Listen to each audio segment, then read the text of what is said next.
bloodied battlefields, shattered tribes, and a Roman historian's astonishing charge. Pliny the Elder condemned Julius Caesar's Gallic conquests as inuria humani generis, crimes against humanity. In what may be the earliest recorded indictment of near-genocidal warfare, Caesar's celebrated triumphs stood arraigned by one of Rome's own for their staggering toll. By modern estimates, over 1 million Gauls perished between 58 and 51 BCE, with hundreds of thousands more sold into slavery, out of a population of roughly 5 to 10 million. How did Caesar, hailed in Rome as a brilliant commander and newly appointed proconsul, wage a campaign so brutal that even his compatriots recoiled? Some, including Marcus Porcius Cato the Younger, allegedly sought to prosecute him for the slaughter in Gaul. Yet Caesar's version, preserved in his Commentari de Bello Gallico, frames each engagement as a defense of Roman interests, written in the third person to showcase both discipline and necessity. This tension between Caesar's careful self-portrayal and Pliny's stark moral condemnation offers an unsettling glimpse into the nature of Roman power. To unravel this conflict, we step back to the war's origins and the crisis that first drew Caesar deep into the heart of Gaul. Did you know that most people who watch our documentaries aren't subscribed yet?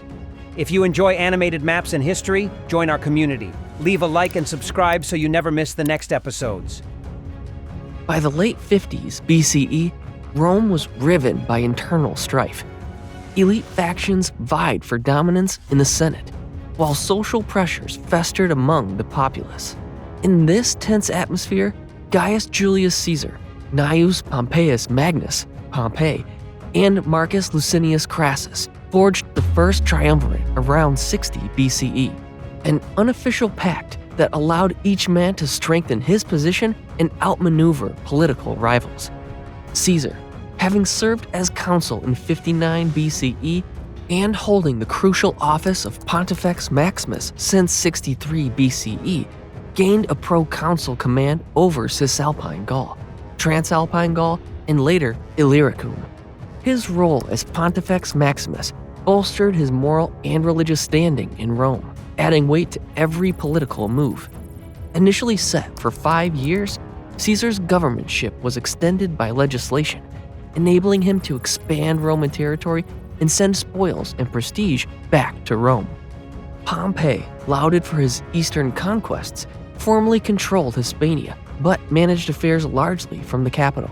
He yearned for recognition of his veterans and his eastern treaties, leveraging the triumvirate's backing in the Senate. Crassus, deemed Rome's wealthiest citizen, sought lucrative campaigns in Syria, aiming for both military glory and legal reforms, favoring his vast business network.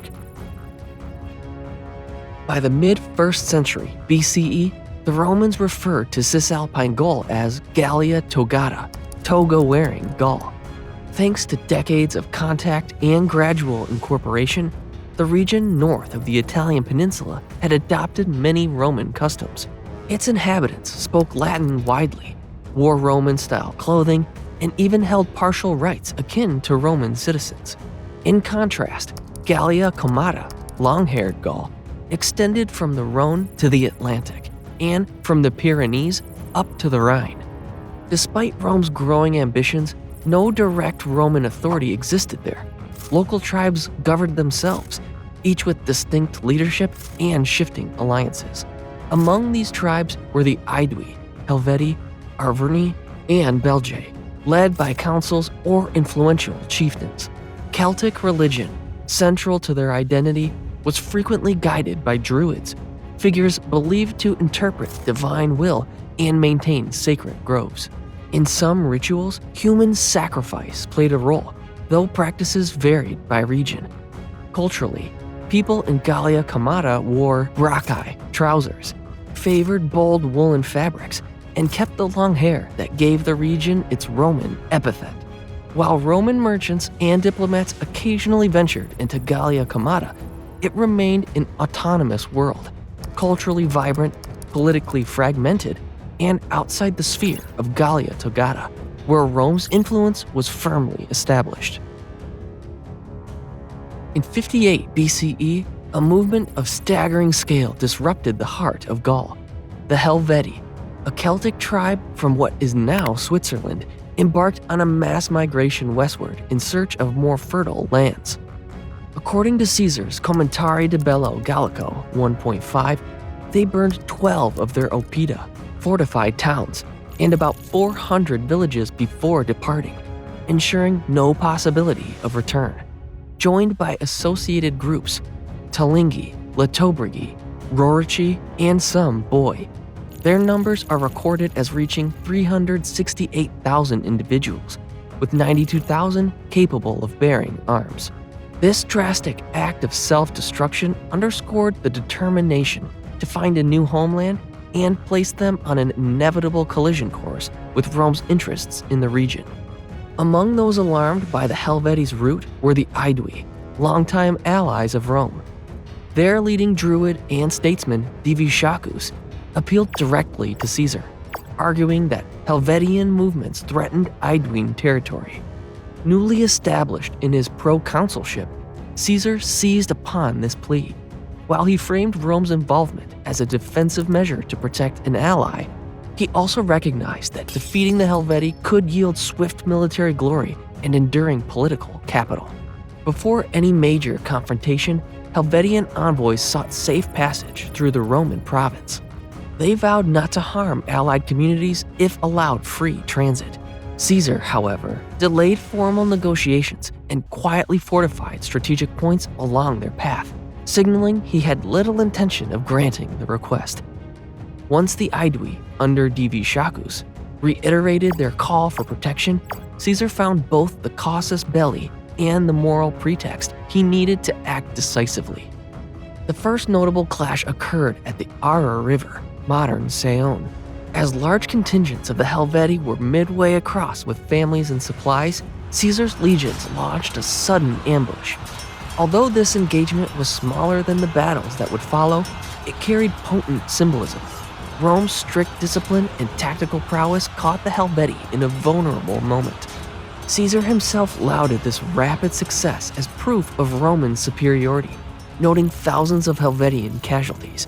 Despite the loss, the Helvetii refused to abandon their quest, regrouping and continuing their westward march. Meanwhile, Caesar, emboldened by the Arar victory, advanced with growing confidence. What began as cautious negotiations had escalated into open conflict, foreshadowing the far costlier struggles soon to engulf much of Gaul. The ambush at the Arar was but the first link in a chain of confrontations, its sudden violence hinting at the brutal consequences Roman legions would soon deliver, culminating in the decisive clash at Bibracte. By midsummer 58 BCE, tension with the Helvetii reached a breaking point near Bibracte, a major stronghold of the Aedui. The Romans labeled large fortified Celtic hill forts like this as oppida, while the Helvetii, carrying an estimated 80,000 or more, including families, sought to push on. Opposing them stood 6 Roman legions, around 30,000 men, under Caesar's command, determined to force a decisive engagement. Caesar's maneuvers had cut off the Helveti's supply lines, leaving them little choice but to stand and fight. On the chosen ground near Bibracte, both sides drew up a ferocious clash, likely contained to one day of intense combat, typical of ancient pitched battles. The Helvetii, hardened by their migration, stood resolute, yet the Romans' disciplined formations, combined with javelin volleys called pila, followed by close-quarters sword fighting, steadily wore them down.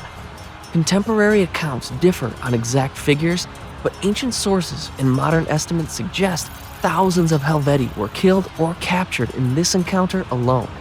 In the final moments, Roman resoluteness prevailed, leaving the Helvetii shattered and pushing the survivors into surrender or escape. As Caesar later wrote, they bravely resisted at first, forming a single mass, yet once burdened by the legionaries' onslaught and pelted by javelins from every side, they broke ranks and fled in great disorder. A vast number perished, and the road was strewn with bodies and abandoned wagons. That stark description encapsulates the intensity of Bibracte. The Helveti's defeat, among the earliest major clashes of Caesar's Gallic wars, demonstrated the sheer potency of Roman discipline and set the stage for further conquests, as Gaul would soon learn how swiftly and decisively Caesar's legions moved to secure victory. Following the clash at Bibracte, the Helvetii, their migration effectively shattered, were compelled by Caesar to return to their original territories and rebuild the towns and villages they had burned. This policy aimed to prevent the region from remaining a deserted wasteland, which could invite Germanic incursions. To ensure the displaced Helvetii did not starve or spark further unrest as they retraced their steps, Caesar commanded the Allobroges to supply them with abundant grain and other essentials.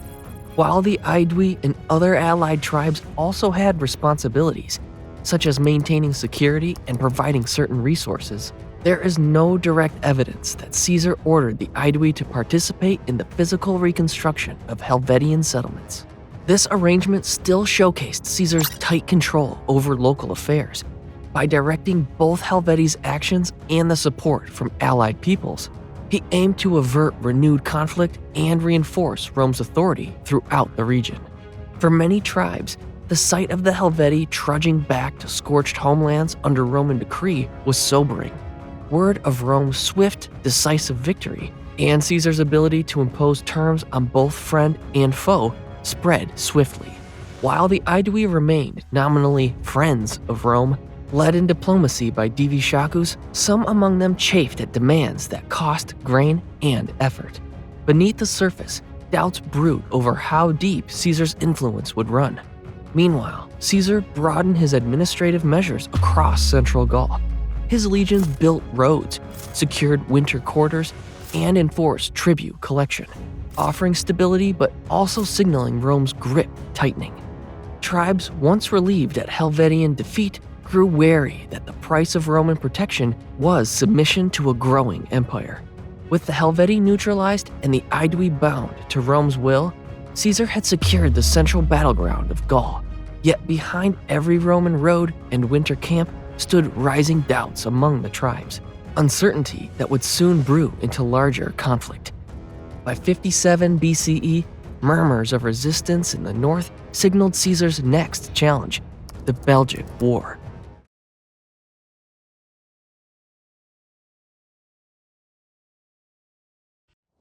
It is early 57 BCE. The shock of Caesar's triumph over the Helvetii still echoes across Gaul, unsettling every tribal chieftain.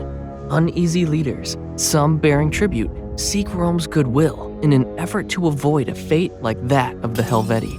Yet, on the northern horizon, ominous rumors spread of a fierce Belgic alliance preparing to resist Rome's growing presence.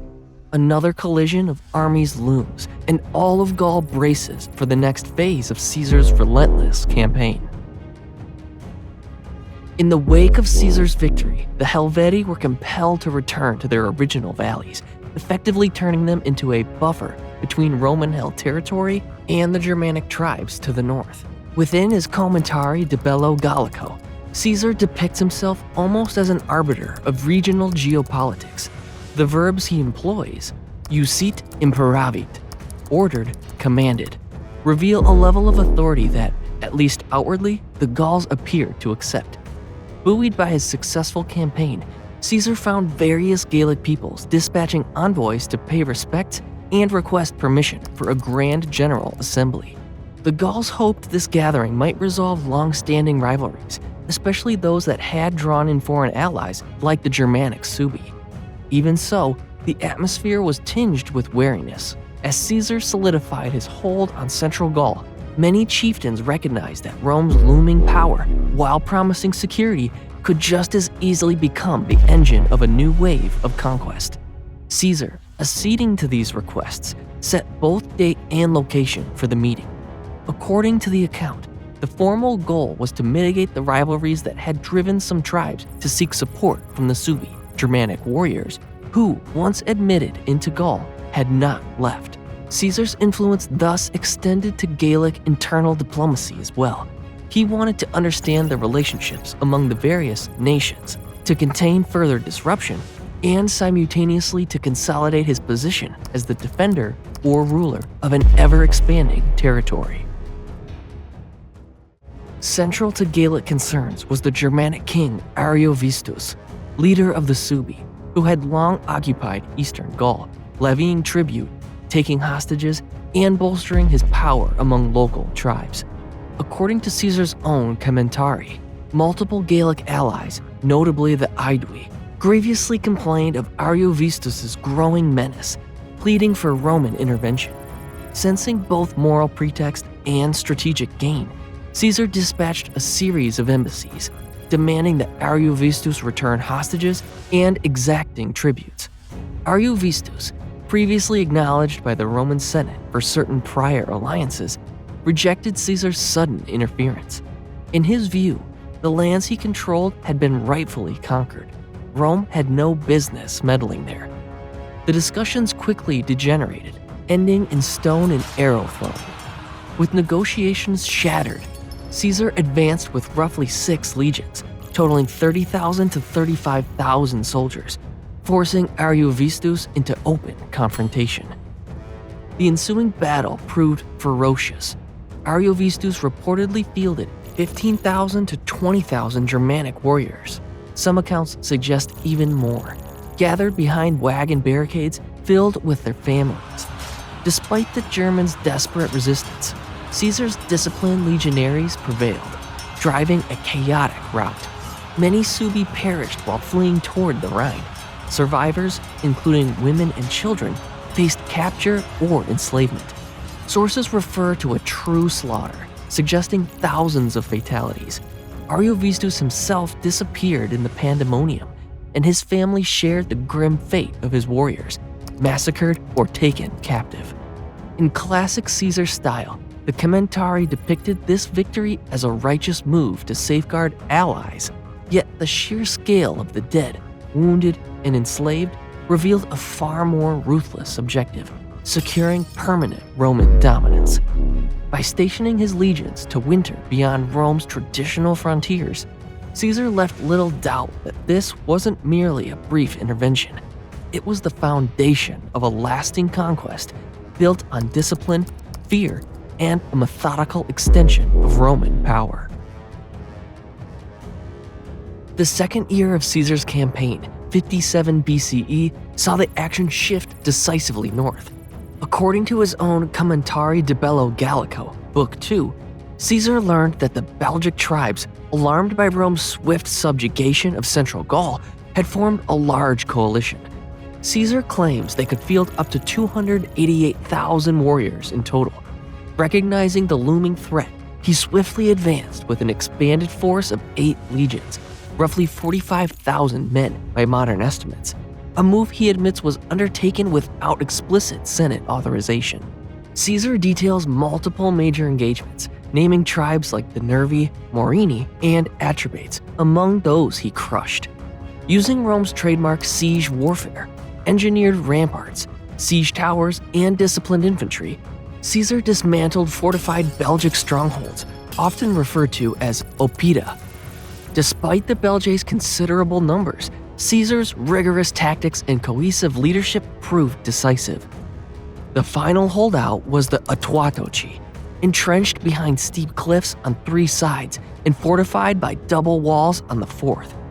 Caesar's legions constructed a large siege tower, prompting the defenders to mock the Little Romans for daring to move such a cumbersome machine.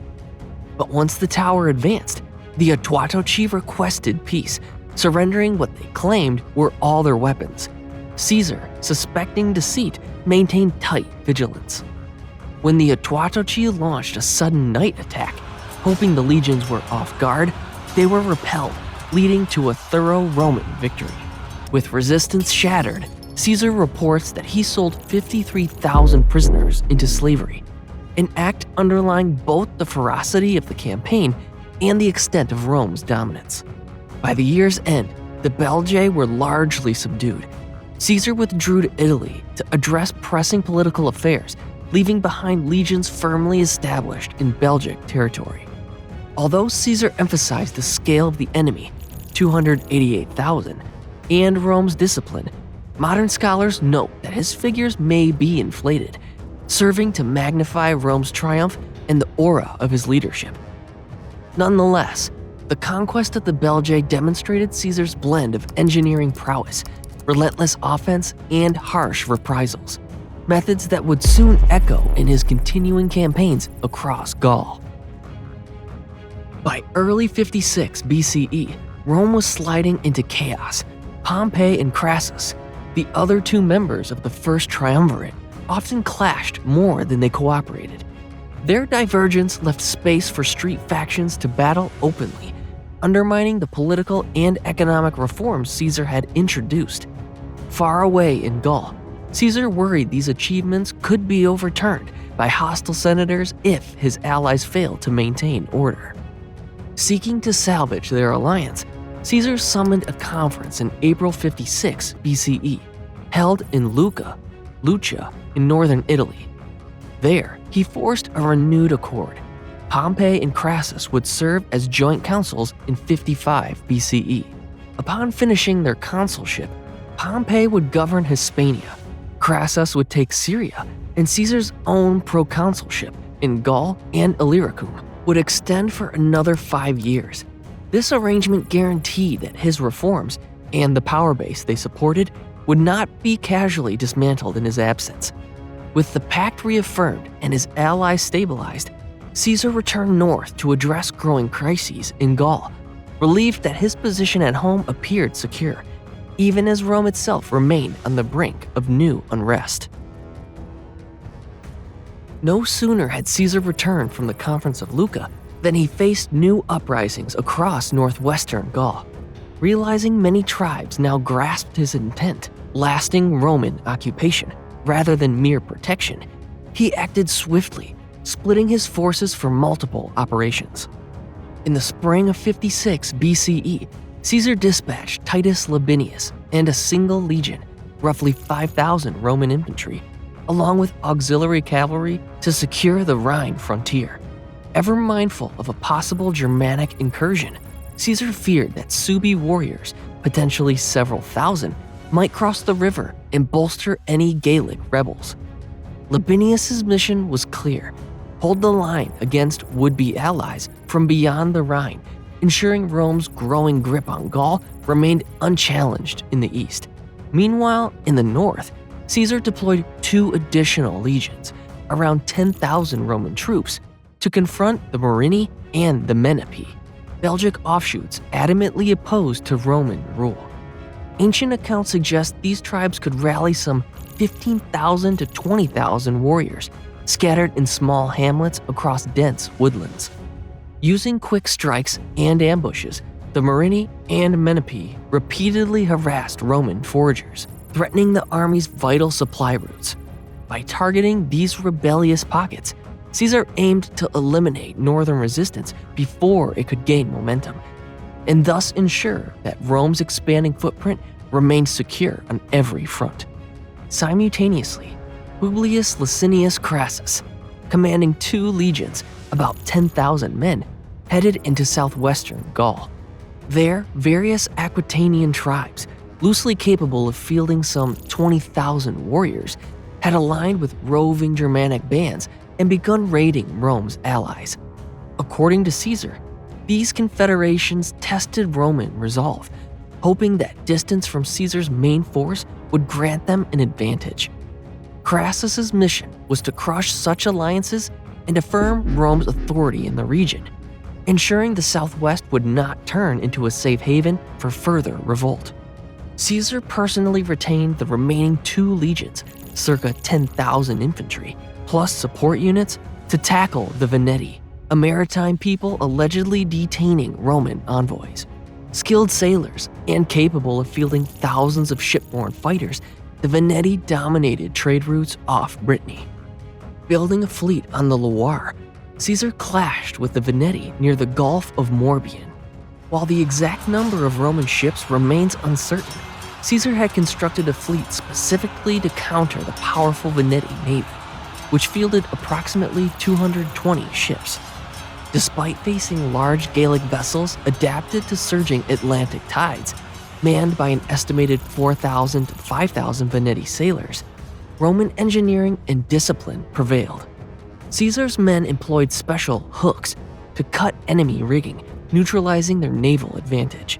This tactic allowed the Romans to board and capture or destroy nearly the entire Veneti fleet. Once victorious, Caesar imposed a fierce reprisal. Tribal elders were executed, and surviving Veneti, reaching thousands, were sold into slavery. Thus ended 56 BCE with a stark demonstration of Roman naval ingenuity and a clear warning that Rome's authority would be enforced at any cost. By the close of that year, Caesar had stretched his legions across Gaul, securing the Rhine frontier, rooting out northern dissent, and crushing southwestern alliances. Yet a greater reckoning loomed just beyond the horizon, as rumors of fresh Germanic movements hinted at one of the bloodiest campaigns in Roman memory. Caesar's appetite for conquest showed no sign of waning. His subsequent actions would shock even those accustomed to his relentless drive.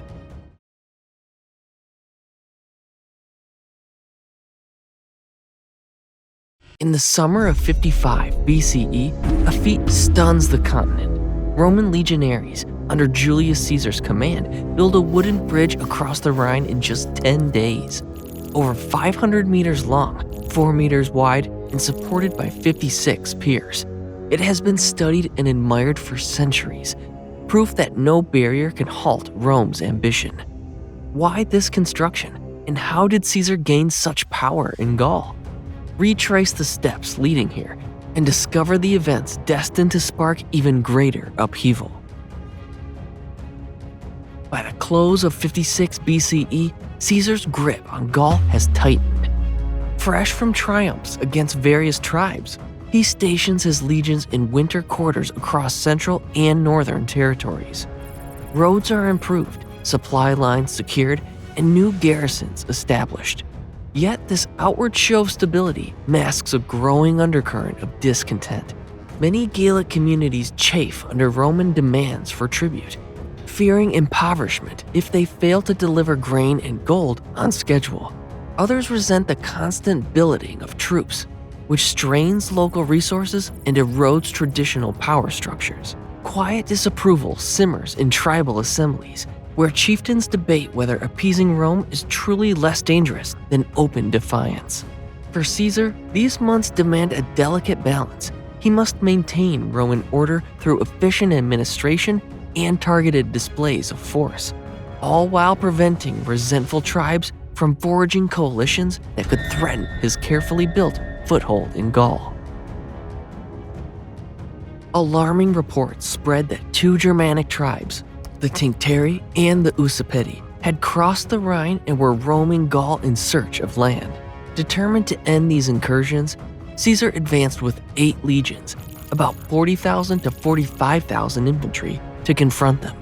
At first, the tribes sued for peace, but skirmishes soon erupted. Caesar accused them of violating a truce and unleashed a devastating attack on their camp. Ancient sources claim up to 400,000 Tincteri and Usipeti, men, women, and children, were killed or captured. The horror of this slaughter sparked outrage in Rome, where some demanded Caesar's punishment.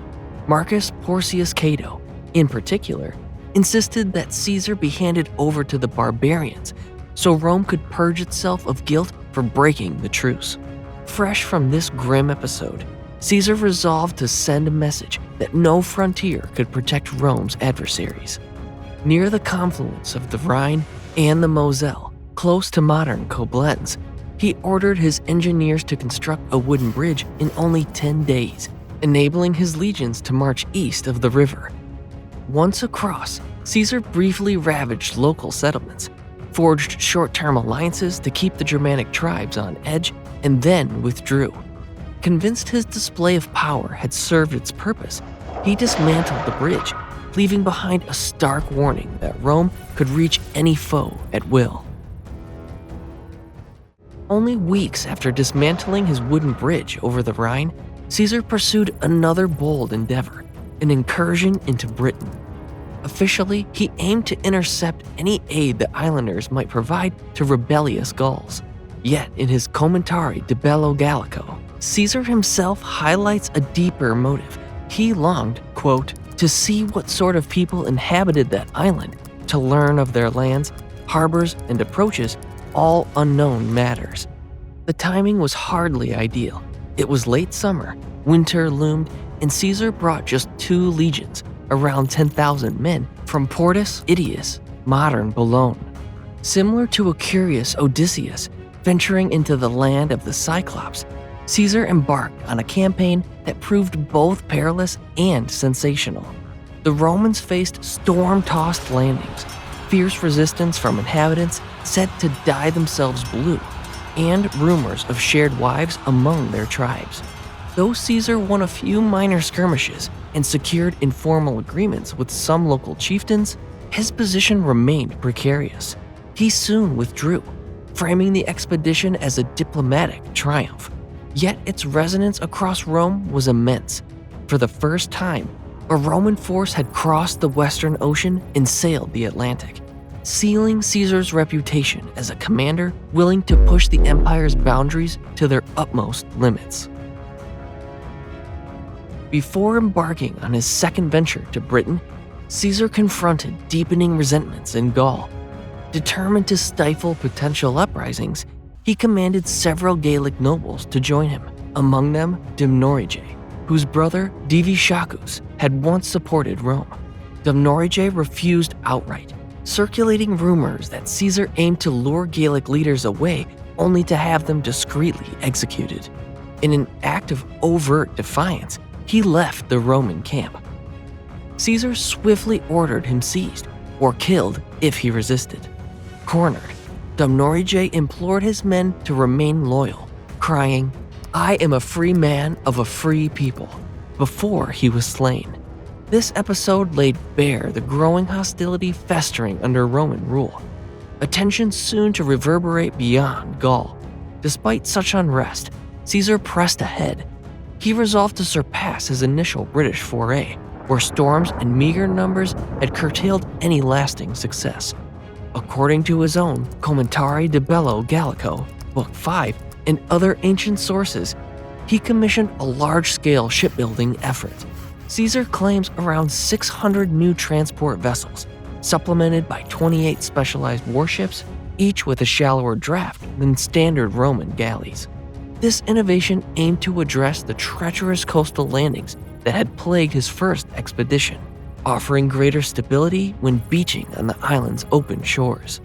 Leading 5 legions, some 25,000 infantry, plus cavalry across the channel, Caesar hoped to thrust deeper into southeastern Britain.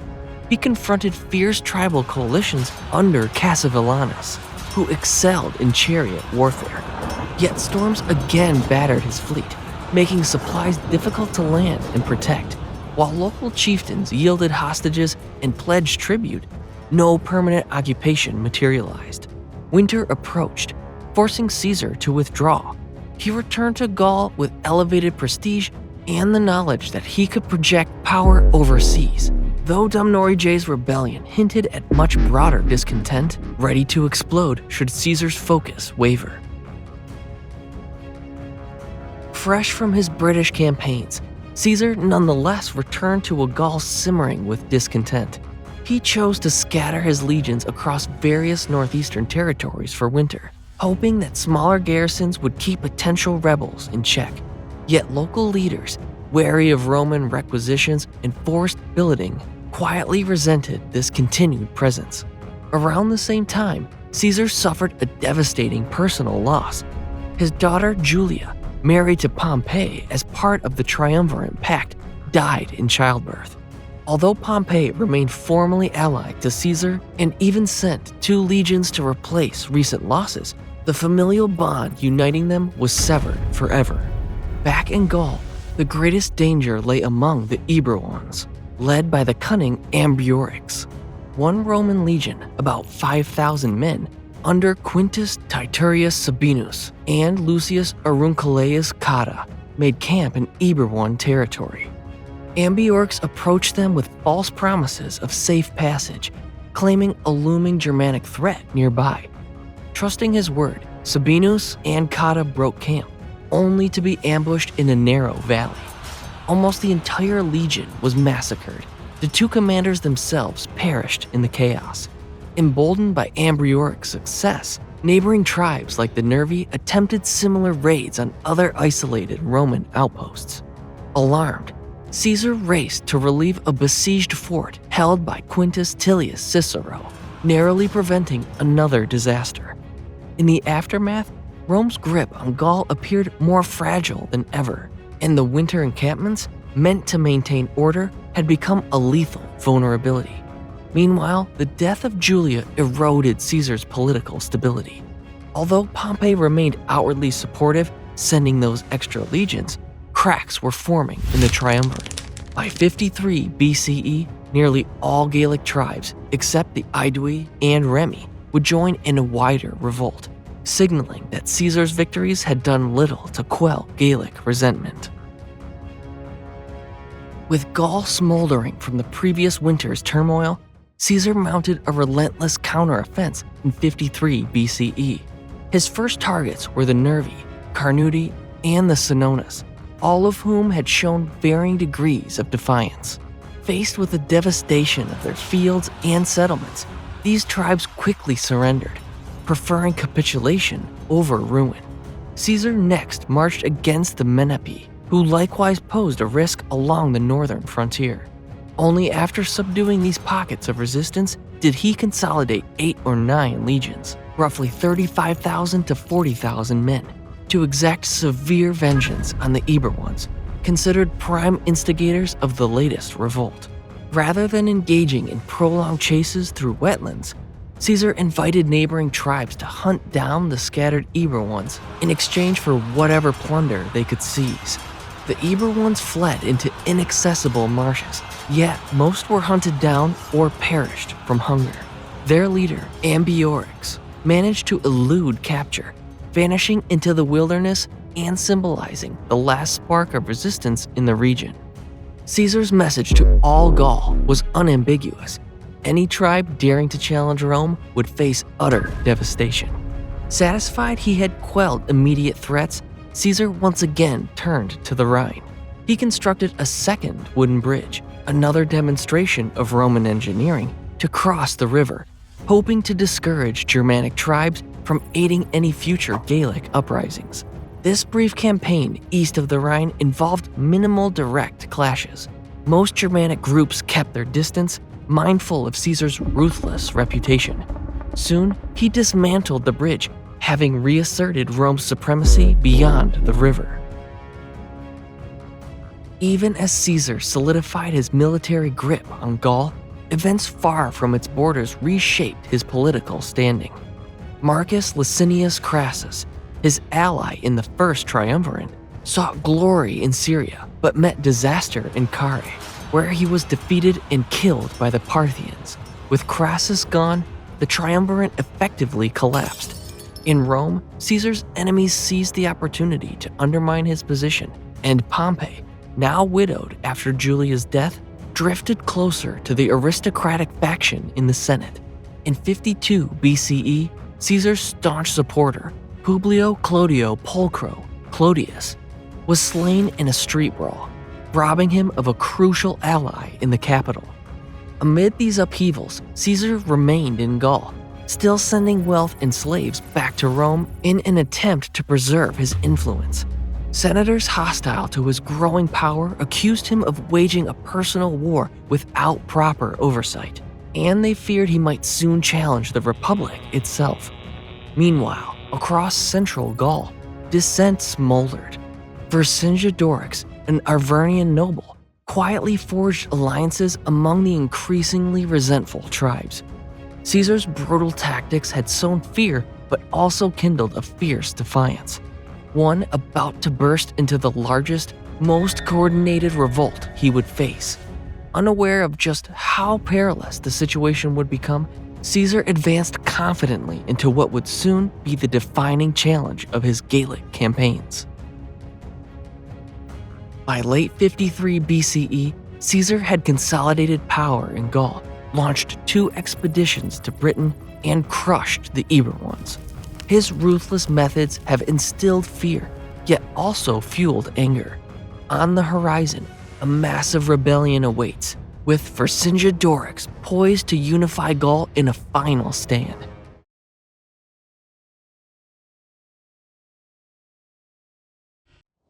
In early 52 BCE, Gaul stands on the brink of its greatest uprising yet. Rising from the heart of Arvernia is Vercingetorix, a charismatic noble uniting fractious tribes under one banner to expel Roman rule. Meanwhile, Caesar's legions, powerful but overextended, strain to maintain control while politics in Rome threaten to pull him away.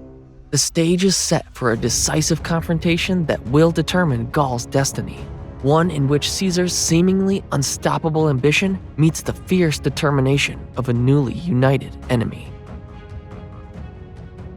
In the sacred forests, rich with magical significance, Gallic chieftains gather to plan a sweeping revolt. They know Caesar, distracted by tensions in Italy, may not be able to rejoin his army in time. These leaders recall the suffering Rome has inflicted upon all of Gaul, oppressive tributes, mass enslavements, and the loss of cherished freedoms. Convinced that now is the moment to strike, the Carnudi ignite hostilities by killing every Roman merchant in their capital, Cenabo. News of this violent act spreads from grove to grove, reaching the heartlands of the Averni, where a towering figure emerges. That figure is Vercingetorix, son of Celtillus, a one-time supreme leader of Gaul who was executed by his own people. Vercingetorix, whose name likely means great king of warriors, swiftly gathers multiple tribes, punishing any who hesitate and forging a disciplined army in a matter of weeks. Exploiting the widespread anger at Caesar's harsh rule, he reignites a pan-Gallic desire for independence. Once divided by old rivalries, the Averni and other tribes find themselves rallying around Vercingetorix's determination and fierce leadership. Thus begins the most formidable challenge Caesar has yet faced, a unified coalition of Gauls bent on reclaiming their lands and their freedom from Roman dominion. With the tribes in open revolt, Vercingetorix insisted on a radical strategy to undermine Caesar's legions, the scorched earth policy. Rather than let the Romans seize valuable crops and shelter, he ordered villages burned, fields razed, and food stocks destroyed. This harsh measure demanded immense sacrifice from local populations. Families watched their homes and livelihoods reduced to ashes. Yet Vercingetorix argued it was preferable to fueling Rome's war machine. Only one major settlement refused, Avaricum, defended by the Bituriges and strategically perched on high ground. Convinced they could withstand a Roman assault, they defied Vercingetorix's orders to abandon and destroy the oppidum. In response, Caesar deployed his standard siege methods: siege towers, ramparts, and well-drilled infantry. The defenders fought valiantly, leveraging the city's natural defenses and fortifications, but Roman discipline proved insurmountable in the end. When Caesar's troops finally breached the walls, they unleashed a horrific slaughter. Of Avaricum's estimated 40,000 inhabitants, a staggering figure comparable to the total civilian casualties on British soil during World War II bombings, fewer than 800 escaped. That grim number reverberated across Gaul, confirming Vercingetorix's warning about Roman ruthlessness. Even though the Bituriges had acted against his advice, their annihilation spurred other tribes to embrace his leadership. The fall of Avaricum demonstrated Caesar's lethal efficiency, but also galvanized Gallic resistance. For every triumph the Romans celebrated, fresh hatred and fear sprang up among the tribes, fueling the fires of a conflict that was only growing more desperate. Buoyed by his success at Avaricum, Caesar set his sights on Gergovia, a formidable hill fort deep in Arvernian territory, Vercingetorix's homeland. Perched on steep slopes and protected by fortified earthworks, Gergovia granted the Gallic defenders a potent positional advantage. Caesar hoped to force Vercingetorix into open combat, but the landscape severely limited Roman maneuvering. Initially, the Aedui, longtime allies of Rome, remained on Caesar's side.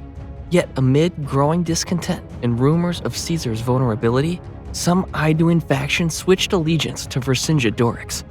This shift undermined Caesar's supply lines and rattled his confidence as he prepared for a climactic engagement. Attempting to fracture the Gallic forces, Caesar advanced multiple columns toward Gergovia, hoping to feint an attack and force a decisive breakthrough. However, miscommunication and overextension led Roman units too far upslope. Sensing an opportunity, Gallic warriors surged forward, bolstered by Vercingetorix's leadership and the protective terrain. They inflicted severe casualties on the exposed legionaries, forcing Caesar to retreat in disarray.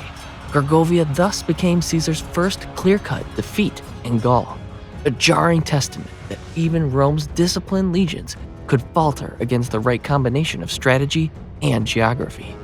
Word of Caesar's setback spread rapidly, emboldening more tribes to join Vercingetorix and causing many of Caesar's remaining allies to question Rome's grasp on Gaul. In the aftermath, Vercingetorix's stature soared, proving that with unity and clever tactics, the Gauls could stand against the conqueror. Retreating to Alesia, perched on a plateau in modern-day Burgundy, Vercingetorix readied himself for a decisive stand. Caesar, determined to crush the uprising, arrived with 10 to 12 legions, some estimates exceeding 50,000 infantry, and prepared a brutal strategy of encirclement and starvation. First, he oversaw the construction of a 16-kilometer circumvallation around the hill, isolating Vercingetorix's forces. Though Gallic cavalry attempted to disrupt these fortifications, they achieved little. Fearing a massive relief army would soon march to liberate Alesia, Caesar then ordered a 20-kilometer contravallation, girded with elaborate traps to keep external rescuers at bay. In his Commentari de Bello Gallico, Caesar details these fortifications. He felled tree trunks and sharpened them, placing them in pits 5 feet deep. Anyone venturing into these pits would be impaled, and we called these Sippi. In front of them, on slanting lines, we dug holes 3 feet deep, each containing smooth, fire-hardened stakes covered with brush. We arranged 8 rows of these, naming them lilies because of their shape. Ahead of these, we buried iron spikes everywhere, calling them stimuli. The Mandubi inside Alesia soon ran out of food. Their livestock was slaughtered, grain stores emptied, and Caesar suggests that some Gauls even considered feeding on the elderly. Ultimately, Vercingetorix ordered all non-combatants, women, elderly, and children, to leave, hoping to preserve precious rations for his warriors. These desperate civilians descended the hill and pleaded with Caesar for mercy, offering themselves as slaves to avoid starvation. Yet Caesar refused, noting that he had no desire to relieve the strain on Alesia. He wrote, he turned them away, believing that doing so would intensify the defenders' desperation, for he assumed they would have to be readmitted behind the walls. In a tragic turn, the Gallic defenders also refused to readmit their own kin, unwilling or unable to sacrifice the small reserves of food that remained. Caught between the Roman lines and the city's ramparts, these innocent non-combatants languished in a wasteland of hunger and despair. Historians still debate the greater cruelty, that of Vercingetorix and his lieutenants for casting out their people, or of Caesar for condemning them to slow death rather than granting them any form of sanctuary. Caesar himself likely faced shortages in his own army, yet he judged that leaving the civilians to suffer would sap the defenders' resolve. A few weeks into the siege, a long-awaited Gallic relief force, set to total 240,000 infantry and 8,000 cavalry, finally appeared before Alesia. Determined to break the Roman blockade from both inside and out, the reinforcements attacked Caesar's outer fortifications, while Vercingetorix's garrison attempted a simultaneous sortie from atop the plateau. Fighting raged throughout the day, with the Romans defending behind their walls, trenches, and ramparts, straining to repel the converging assaults. A nighttime attack also took place, reportedly involving a young Mark Antony among those who distinguished themselves in repelling the assault. Even so, the Gauls soon discovered a vulnerable northern section of the Roman lines, steep terrain too wide to be perfectly fortified. At midday, 60,000 chosen Gallic warriors launched a decisive strike against this weak point, while Vercingetorix led a fresh offensive from within Alesia. Roman supply lines were stretched thin. Caesar himself noted how rattled his men became when they heard fierce battle behind them, recognizing that their survival depended on another sector's success. The crisis peaked when the Gallic forces bridged ditches, overwhelmed traps, and nearly breached the ramparts. Labienus, commanding that segment, dispatched a desperate plea for support. Caesar personally led 39 cohorts, a third of his army, to that front, donning his distinctive purple cloak. Recognized by the enemy, he instantly became their prime target. Yet in a sudden maneuver, Roman cavalry charged the Gauls from behind, throwing the relief force into utter confusion. Caught between two Roman thrusts, they broke ranks and fled, sustaining heavy casualties in the pursuit. By the following morning, Vercingetorix grasped that continued resistance would only destroy his men. Gathering his surviving warriors, he declared he had fought not for personal gain, but for the freedom of Gaul. Some accounts say he then allowed them to choose whether he should die or be handed to Caesar. Determined to spare more bloodshed, they surrendered him alive. Vercingetorix, clad in full armor, is said to have ridden out and placed his weapons at Caesar's feet. He was imprisoned for 6 years in Rome's Tullianum, Mamertine, and ultimately executed after being paraded in Caesar's triumph. After nearly 8 years from 58 to 51 BCE and an estimated 1 million dead, Caesar finally subdues Gaul. He winters in Biberacte, where his campaign began, stamping out residual uprisings through raids, massacres, and plunder, yet also bestowing titles and privileges on loyal or repentant chieftains. With the region pacified, he cultivates a Roman-aligned aristocracy to secure lasting stability and prosperity. This policy proves effective. Gallo-Roman culture will flourish, as evidenced by monuments still standing in modern France. Yet suspicion grows in Rome, and Caesar's immense power now propels him toward a fateful crossing of the Rubicon and the ensuing civil war. If you enjoyed this deep dive into Caesar's definitive triumph in Gaul and the dawn of a new Roman age, hit the like button, subscribe to our channel, and turn on notifications. Join us next time to explore the fateful crossing of the Rubicon and the civil war that would reshape Rome forever.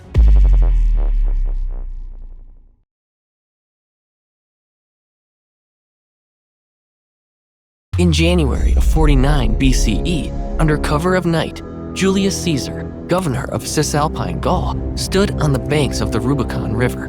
This narrow waterway in northern Italy marked the official boundary between his province and the heartland of the Roman Republic.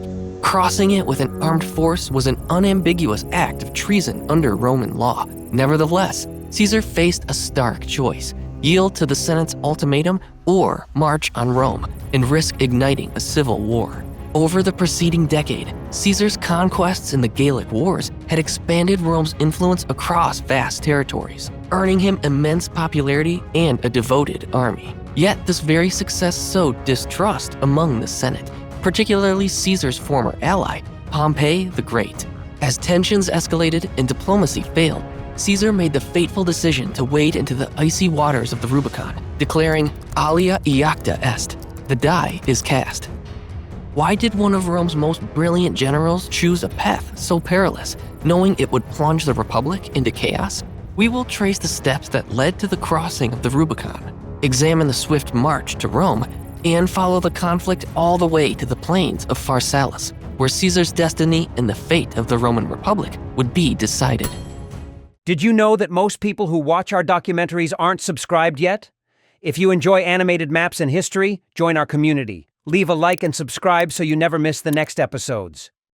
Between 58 and 50 BCE, Julius Caesar led the Gallic Wars, conquering modern-day France, Belgium, and parts of Germany. These campaigns enriched Rome with spoils of war, fostered strong loyalty among Caesar's legionaries due to shared hardships, and won him immense popularity among ordinary Romans. By securing strategic rivers like the Rhine and establishing alliances with local tribes, Caesar extended Rome's frontier northward, boosted trade routes, and showcased Roman engineering by repeatedly crossing the Alps. In 60 BCE, Caesar initially governed in tandem with Pompey the Great and Crassus, forming the first triumvirate. However, Crassus's death in 53 BCE at the Battle of Carrhae in Parthia and Pompey's pivot to the Senate fractured their alliance. Rivalry over wealth, influence, and military glory intensified, while Rome faced lingering threats on its eastern borders from Hellenistic states and remained wary of potential conflicts in newly subjugated Gallic territories. The breakdown of the triumvirate set the stage for a broader power struggle. Alarmed by Caesar's rising influence and the loyalty of about 10 battle-hardened legions, totaling approximately 40,000 infantry and 1,000 cavalry, that followed him unwaveringly, the Senate demanded he disband these forces before re-entering Rome. Concerned that a victorious general returning from Gaul might topple Republican checks and balances, they trusted Pompey, once Caesar's ally, to contain him. The Senate feared Rome's overreach beyond the Alps, worrying that divided leadership at home would expose the Republic to barbarian incursions or opportunistic maneuvers by rival powers in the eastern Mediterranean. By early 49 BCE, the Senate, driven by Pompey's influence, issued an ultimatum. Caesar must disband his army and return to Rome as a private citizen or face the charge of treason. Hoping to avoid civil war, Caesar offered to stand down if Pompey did likewise. When the Senate refused, Caesar proposed a compromise. He would relinquish all but one province and one legion. However, the Senate, emboldened by Pompey's pledge to defend Rome, rejected each of Caesar's offers. They passed the Senatus Consultum Ultimum, final decree, labeling Caesar a public enemy unless he immediately surrendered his command. For Caesar, relinquishing his legions, most of which were stationed across Transalpine Gaul to maintain control over the northern frontier, while only the 13th Legion was with him in Cisalpine Gaul, meant losing not only his political power, but also risking prosecution, exile, or even death. Negotiations collapsed, leaving Caesar with a binary choice: submit to the Senate's demands or take drastic action. Though small in width, the Rubicon marked the northern limit of Italy proper. Crossing it with an armed force violated a centuries-old Roman law, the Lex de Imperio, designed to protect the Republic from military coups.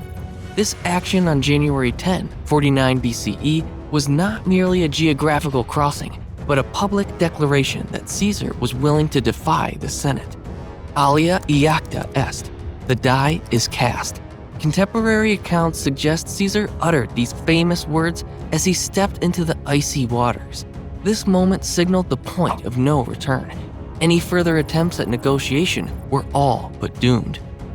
Caesar began the crossing with only a small contingent of his veteran 13th Legion to make a bold statement. In the following days, the rest of the legionaries followed.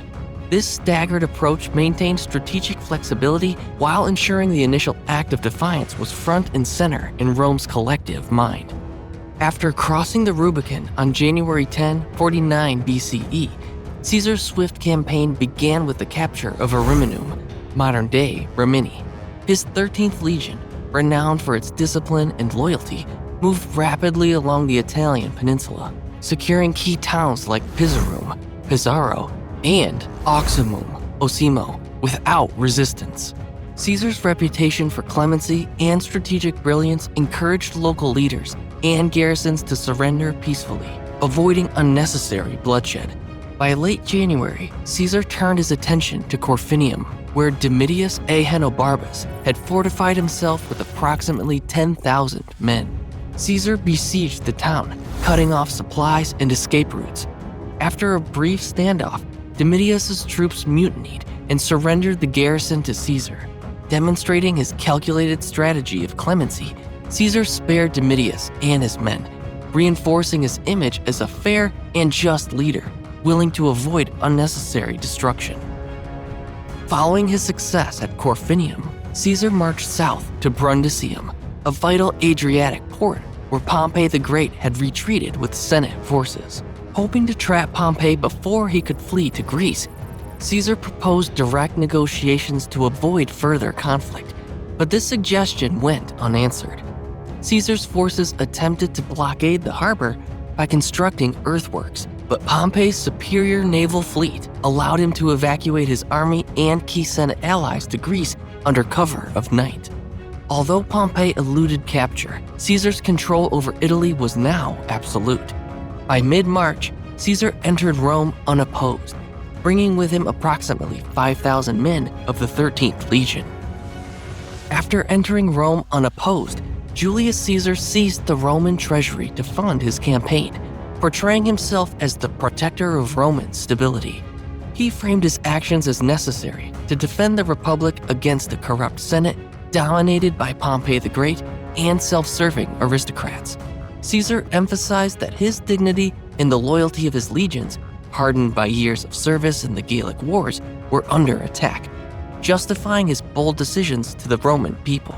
Meanwhile, the Senate branded Caesar a public enemy through the Senatus Consultum Ultimum, accusing him of treason and undermining the Republic's stability. However, Caesar's victories at Corfinium and Brundisium demonstrated his exceptional blend of strategy, speed, and psychological warfare. These triumphs, combined with his image as a man of the people, swayed public opinion. As Pompey regrouped in Greece, Caesar's dominance over Italy ensured the civil war would escalate to an unprecedented confrontation. With Rome and much of Italy under his control, Caesar set his sights on Pompey, who had regrouped in Greece. There, Pompey commanded roughly 40,000 infantry and 7,000 cavalry, backed by wealthy eastern provinces. Caesar's force was smaller, about 22,000 infantry and 1,000 cavalry, but battle-hardened from years of campaigning. Pompey dominated the seas, making Caesar's crossing of the Adriatic perilous. Still, Caesar led part of his army across, near Palaeust in Neprius, while Mark Antony later reinforced him under cover of night. This high-risk maneuver ensured Caesar could establish a foothold in Greece before Pompey could coordinate a defense. Near Dyrrhachium, Pompey initially forced Caesar to retreat by inflicting considerable losses. Yet Pompey held back from pressing his advantage. Encouraged by advisors and convinced of eventual victory, he maintained a cautious approach, allowing Caesar time to recover and reposition inland. Under growing pressure from the Senate and his officers, Pompey abandoned his defensive strategy. Both armies converged on the plains of Pharsalus in central Greece, setting the stage for a confrontation that would decide Rome's fate. Pharsalus offered flat, open terrain, ideal for Pompey's 7,000 cavalry, which far outnumbered Caesar's 1,000. With the Enipeus River guarding one flank, Pompey positioned his forces to exploit his superior horsemen and overwhelm Caesar's exposed lines. In anticipation of this attack, Caesar deployed 22,000 infantry in a disciplined formation and concealed an additional 3,000 foot soldiers behind his front ranks, instructing them to strike at the legs of Pompey's horses to neutralize their mobility. When the battle began, Pompey's cavalry charged, hoping to sweep around Caesar's flank. At the decisive moment, Caesar's hidden reserves rushed forward and targeted the vulnerable horsemen, driving them into disorder. With Pompey's flanks suddenly exposed, Caesar's legionaries advanced relentlessly, their discipline overwhelming the numerically larger but now panicked army. By the end, Pompey's forces had suffered approximately 15,000 dead and 20,000 captured. While Caesar's losses remained minimal, Pompey fled to Egypt, where he was betrayed and assassinated upon arrival. Although the civil war continued in other regions, Caesar's stunning triumph at Pharsalus solidified his authority and marked a crucial turning point in Roman history. Julius Caesar's bold defiance, crossing the Rubicon and marching on Rome, shook the foundations of the Roman Republic. His triumph at Pharsalus demonstrated that the will of a single, determined commander, backed by devoted legions, could override the traditional checks of senatorial rule. Yet such ambition came at a cost. The The civil war, far from over, would spread across the Mediterranean, engulfing provinces and allies in its wake. As Caesar pursued Pompey to Egypt and confronted resistance in Africa and Spain, the Republic's political structures continued to fracture.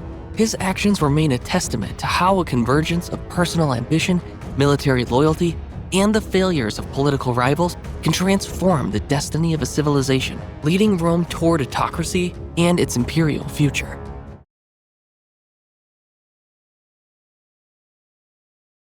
With one thunderous blow on the plains of Pharsalus, Julius Caesar shattered the last bastion of Pompey's resistance. As the smoke cleared and legions dispersed, Caesar refused to bask in victory. He set his gaze on the eastern horizon, vowing to hunt down his fleeing rival and bring Rome's civil war to a swift, decisive end.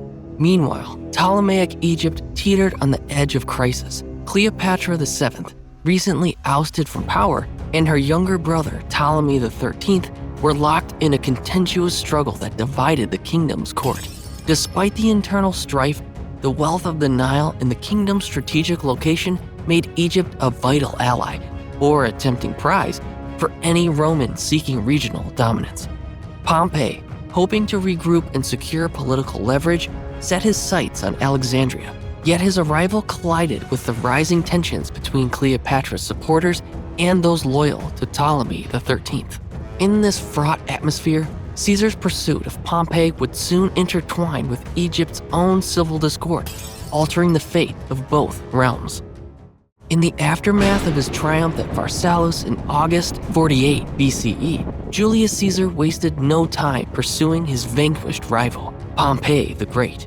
Anticipating that Pompey might seek refuge among Rome's client states in the east, Caesar set sail across the Aegean, determined to end the civil war swiftly.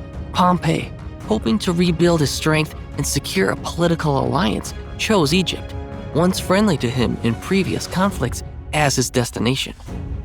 Arriving on Egyptian shores in late 48 BCE, Pompey was met not by the warm welcome he expected, but by a cold, calculated betrayal. Acting on orders from King Ptolemy XIII's closest advisors, eager to curry favor with Caesar, Egyptian officials lured Pompey ashore and assassinated him. Only days later, Caesar disembarked in Alexandria and received the grim news. His one-time ally, now mortal enemy, had been murdered without a trial. Outraged by this breach of Roman dignity, Caesar announced his intention to remain in Egypt as a mediator. His arrival in Alexandria would soon place him at the center of a simmering power struggle between the young Ptolemy XIII and his exiled sister, Cleopatra VII, setting the stage for one of history's most fateful encounters. By late 48 BCE, tensions within the Ptolemaic court in Alexandria were at a boiling point. King Ptolemy XIII, heavily influenced by his advisors, had exiled his co-ruler and sister, Cleopatra VII, in a bid to secure uncontested power. With Julius Caesar now in Egypt, Cleopatra seized a daring chance to reclaim her throne. According to later accounts, she arranged to be smuggled into the royal palace, famously hidden in a rug or sack, so she could meet Caesar face to face without alerting her enemies. This bold strategy underscored Cleopatra's political acumen. By appealing directly to Caesar, she outflanked her brother's inner circle and gained the support of Rome's most powerful general. Cleopatra understood that Caesar's favor could tip the balance of power in her favor. From their first meeting, she impressed him with her intelligence and command of languages, painting herself as the rightful ruler who could ensure stability and fulfill Rome's interests. Already angered by Pompey's murder at the hands of Ptolemy XIII's advisors, Caesar saw an opportunity to mediate and assert Roman authority over Egypt's affairs. He demanded that Ptolemy XIII share power with Cleopatra, as prescribed by their father's will. The king's advisors, however, regarded Caesar's intervention as an intolerable threat to their influence. Fearing that Caesar would install Cleopatra as sole ruler, Ptolemy XIII's forces, likely numbering around 20,000 men, significantly outmatching Caesar's contingent of roughly 4,000 Roman troops, began to encircle the palace district. Thus began the protracted siege of Alexandria. which extended into early 47 BCE. For Caesar, Alexandria's narrow streets and tight quarters both hindered and helped his men. While it was difficult to maneuver large forces, the urban setting neutralized some of the Egyptians' numerical superiority. The Romans, holed up near the docks and royal palace, faced shortages of supplies and constant harassment by local militias loyal to Ptolemy XIII. Nonetheless, Cleopatra's allies provided critical support from within the city, supplying Caesar's troops with provisions and intelligence on enemy movements. As the siege wore on, fighting spilled into various corridors of the city. In one decisive struggle near the harbor, Caesar ordered ships burned to prevent the Egyptian fleet from blockading his position at sea. The flames spread uncontrollably, damaging sections of the city's renowned library of Alexandria. Though the extent of the destruction remains a matter of historical debate, ancient sources lament the loss of many works, highlighting the cultural cost of warfare. By early 47 BCE, Caesar received critical reinforcements from allies in the eastern Mediterranean, emboldening him to break out of Alexandria and confront Ptolemy XIII's army near the Nile Delta. In the ensuing battle, Ptolemy XIII's forces faltered under Roman discipline and Cleopatra's resurgent faction. Attempting to flee by boat, the young king drowned in the river, an ignominious end that marked Cleopatra's triumph. With her brother's death, Cleopatra reclaimed the throne with Caesar's backing. The outcome of the Egyptian civil war not only reshaped Ptolemaic rule, but also bound Egypt's fate more closely to Rome's rising star. By early 47 BCE, with the Alexandrian War concluded and Cleopatra VII reinstated on the throne, Egypt stood at a cultural crossroads. Despite recent turmoil, Alexandria retained its position as a leading Hellenistic metropolis, blending Greek, Egyptian, and Eastern influences. Scholars remained active in specialized institutions, while merchants traded goods from Arabia, Nubia, and beyond. Following her brother's defeat, Cleopatra swiftly consolidated power. She underscored her legitimacy through traditional Egyptian rites, identifying herself with the goddess Isis, and upheld Greek-style ceremonies to placate Alexandria's influential elites. With Caesar's backing, she secured authority across the Nile Delta, ensuring local administrators recognized her sovereignty. By balancing Greek and Egyptian institutions, Cleopatra presented herself as a unifying force in a fractured kingdom. Even Roman accounts praised Cleopatra's intelligence. She carefully projected an image of a cosmopolitan ruler adept in diplomacy, inviting Roman collaboration without surrendering her own prestige. Rumors that her alliance with Caesar went beyond politics only heightened her influence, placing her at the heart of Mediterranean power dynamics. For Caesar, involvement in Egypt served dual aims: securing vital grain supplies and bolstering his status as a statesman. His victory extended Rome's reach into a region long prized for its wealth. Though Egypt remained nominally independent, it grew increasingly reliant on Caesar's favor, foreshadowing deeper entanglements between Rome and the Ptolemaic throne. Strengthened by Caesar's victory, Cleopatra quickly consolidated her reign.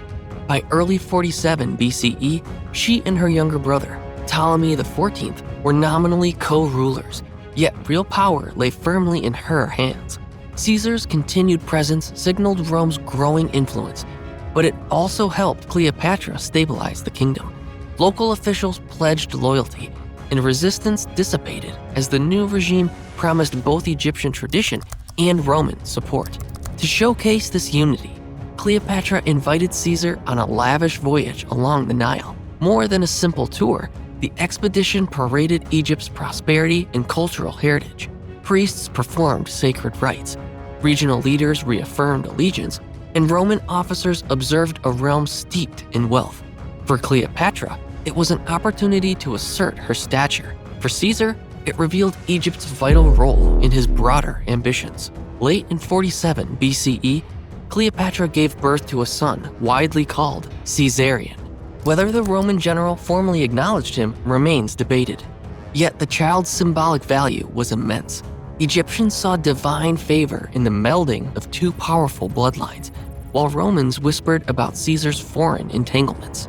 Ultimately, this dynastic link drew Rome and Egypt closer than ever, laying foundations for both a celebrated partnership and a looming political reckoning in the wider Mediterranean world. Departing Alexandria in mid-47 BCE, Julius Caesar headed north into Syria, determined to secure Rome's eastern provinces. While his Egyptian contingent remained modest, some sources suggest he led fewer than 10,000 men. These soldiers were battle-hardened from the Alexandrian War. Rumors of Pharnaces II of Pontus assembling an army of roughly 20,000 quickly reached Caesar.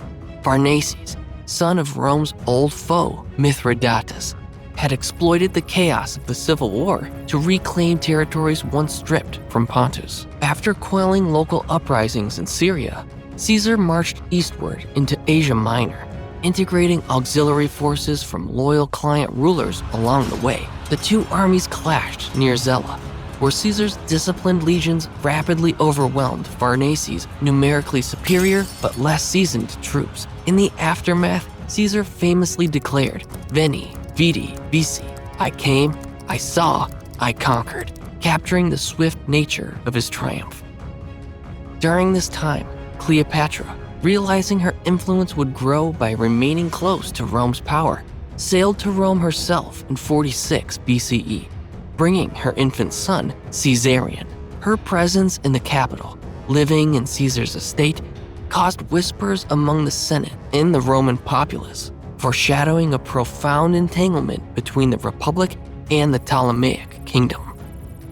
After his victory over Pharnaces II in mid-47 BCE, Caesar secured Rome's eastern frontier. To finalize these gains, he marched across Asia Minor, reaffirming local alliances and reorganizing newly pacified territories.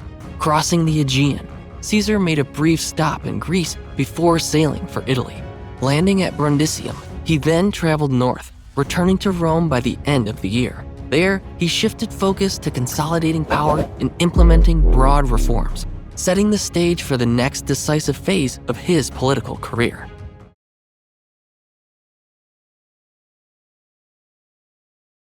Rome stood at the threshold of a new era, battered by years of civil war, yet eager for a decisive end.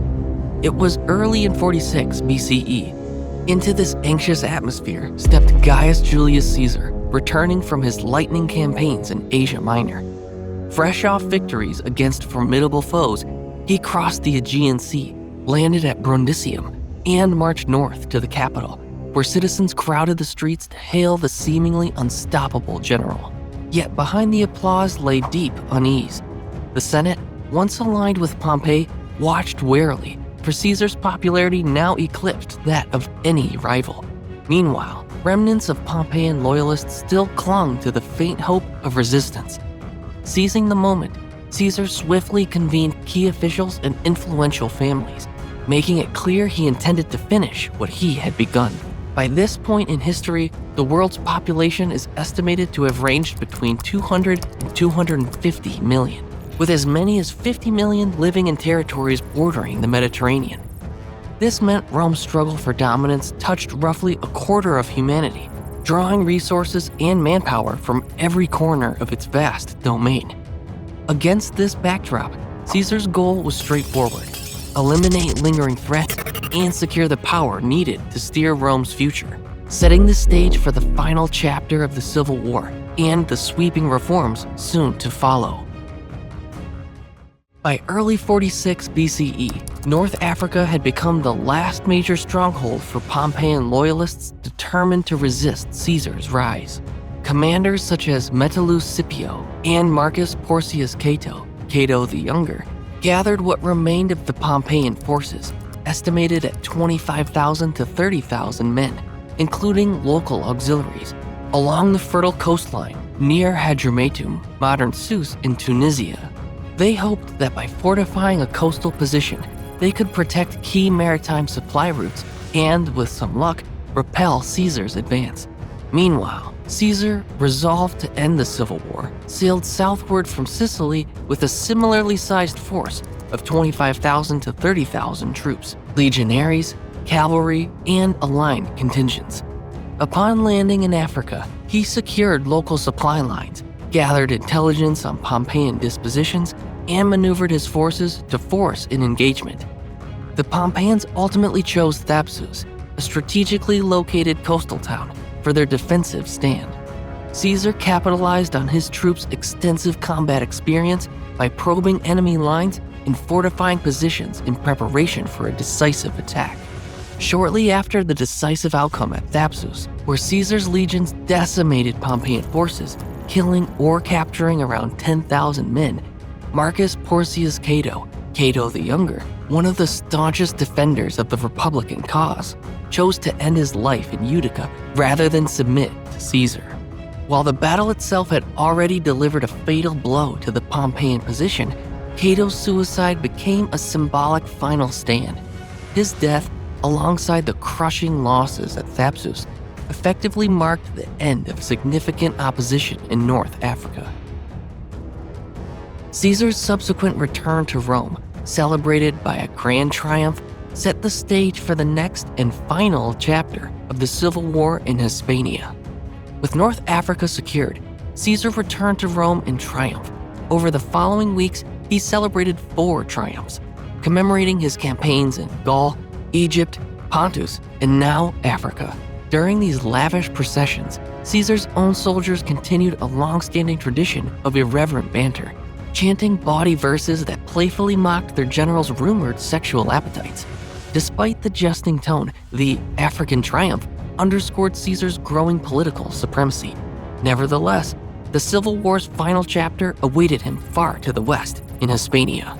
By early 45 BCE, the final embers of Pompeian resistance had gathered in Hispania, modern Spain, transforming it into the last major theater of the Civil War. Gnaeus Pompey and Sextus Pompey, the sons of the late Pompey the Great, joined forces with Titus Labienus, once Caesar's trusted lieutenant, now among the staunchest adversaries. Historical estimates suggest they could muster around 35,000 troops, a mix of Roman veterans and local auxiliaries.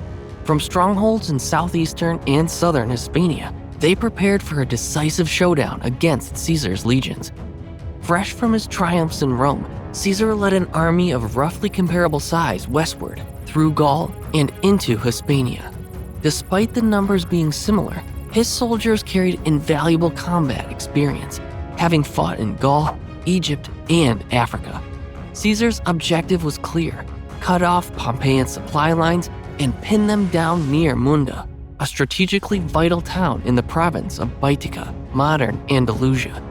Controlling Munda meant controlling the region's roads, resources, and ultimately its fate. Munda would soon prove to be one of Caesar's most perilous battles of the entire Civil War. The Pompeian forces held high ground, raining down missiles and launching swift counterattacks that momentarily threw Caesar's lines into disarray. Alarmed by the sudden loss of momentum, Caesar rode to the front, personally urging his veterans to recall their past glories and stand firm. His presence revived their fighting spirit at the critical juncture, preventing what could have become a disastrous rout. Once his forces regained their footing, Caesar ordered a concentrated push against the Pompeian flank. The attritional struggle that followed saw Titus Labienus killed, while Gnaeus Pompey barely escaped, only to be caught and executed shortly after. Though casualty figures vary in the ancient sources, they agree that the Pompeians suffered catastrophic losses, effectively ending organized resistance to Caesar's rule. Back in Rome, rumors circulated about a possible 5th triumph to celebrate the victory at Munda.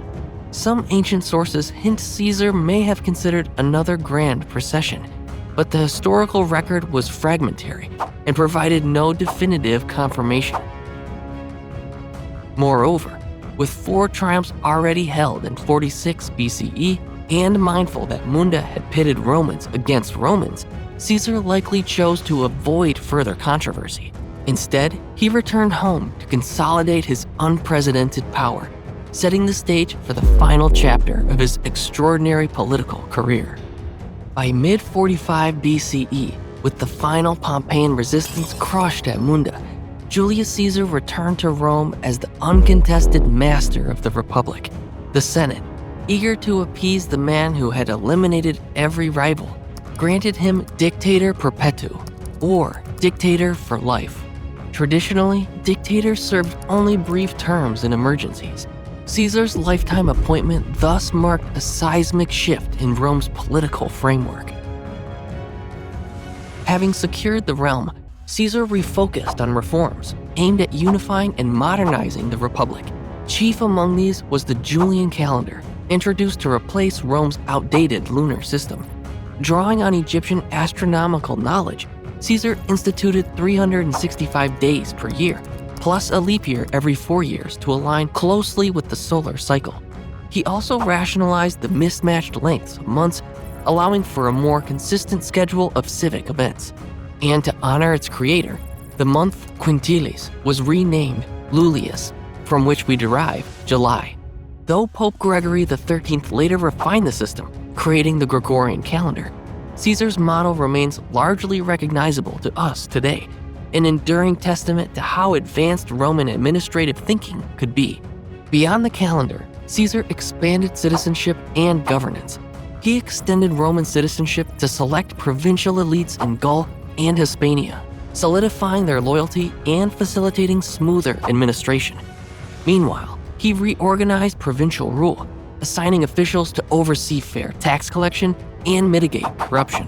While these changes often favored his supporters, they also helped stabilize Rome's rapidly growing empire. On the socio-economic front, Caesar addressed debt by passing relief measures, commissioned public works such as temples, basilicas, and forums, and enlarged the Senate to include new voices from across the provinces. Though critics saw this as diluting aristocratic power, Caesar positioned it as a progressive move toward broader representation. During his tenure as dictator, Julius Caesar spearheaded a wave of urban development that reshaped Rome's landscape.